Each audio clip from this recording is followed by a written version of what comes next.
Hi, I'm Rick Schaff, and thanks for joining us on the third video of Turning Your Health Around. Now, if you've started taking my advice by first thinking more positively and by second drinking more water, then you're ready for the next critical step, and that is cleaning up your digestive tract, especially your colon.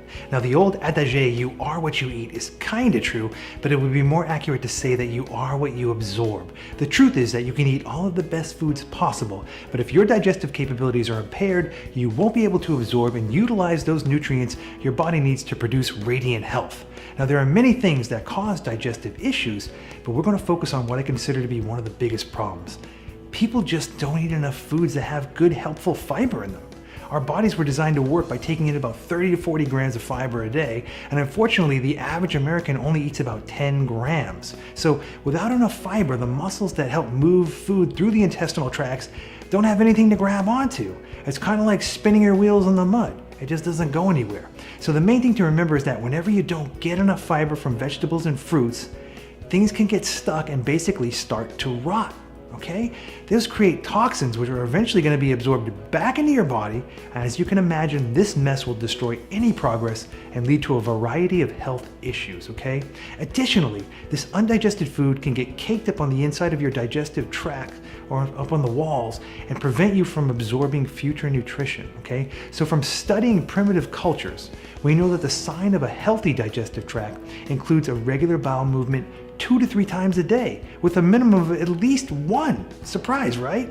Now, unfortunately, the typical American only has a bowel movement 2 to 3 times a week. And renowned herbalist Dr. Schulz said that if you calculate how many bowel movements a healthy person should have over his entire lifetime, and you compare it to the amount of movements they actually have, you will find that the average person is about 70,000 bowel movements short. Now, this adds quite a lot of empirical evidence to support the fact that most people really are full of crap. Now, according to the Food and Drug Administration, undigested food in the colon is one of the leading causes of disease in this country.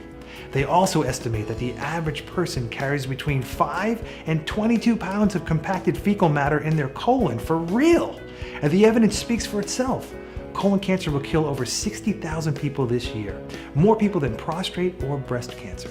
Additionally, it is estimated that half of Americans have polyps in their colon, and if someone lives long enough, it's the common belief that 99% of the population will develop some kind of diverticulosis. Now, according to Dr. Schulz, 80% of all his patients' problems, which occurred in virtually every part of the body, originated from an improperly working colon. He found that once he put his patients on an aggressive bowel cleansing program, most of their problems simply just disappeared in a relatively short amount of time.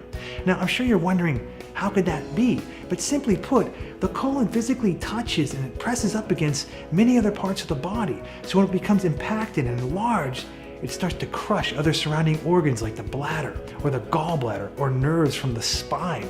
Now, this can produce a variety of health issues you never even thought possible, from migraines to colitis to depression. Now, since we're on the subject of a healthy colon, I think it's important to address a few things. Colon hydrotherapy is a popular procedure these days, and many people ask me if it's helpful, and I do think it may offer some benefits. However, you have to understand that the process only cleans the last 4 to 5 feet of your intestinal tract. And if you were to stretch out your entire intestinal tract, it's about 30 feet long, so it's about as long as a bus. Therefore, it makes a lot more sense to me to clean all of it, starting from the beginning to the end.